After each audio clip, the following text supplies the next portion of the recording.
тапкан, өзүнө ыраазы болгон жана бирөөлөрдүн арасында позициясын реализациялаган абалда болуу бул бакыт болуп эсептелет.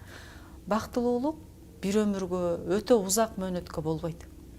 Кыска болуп турат. Улам бактылуулуктун даамын сезиш үчүн ортодо сыноо келет. Улам бактылуулукка жетиш үчүн, бактылуулукка карап күрөшүш үчүн, анын сонун экен, баягы сезим сонун го деш үчүн ортодо мындай бир супсак күндөр, кызыксыз мүнөттөр, кыйналган учурлар менен коштолот да. Ошон үчүн бакыттын даамы, көркү ошондо. Эгерде дүйнөдө жалаң жакшы адамдар болуп калса, кемеңгердин кадыры болмок эмес. Наадандар бар, баркын билген сыяктуу, кыйынчылык бар учур, сыноо бар, кээде көз жаш аккан үчүн, кээде азыраак түйшүк тарткан үчүн биз бакыттын бар экенин билебиз.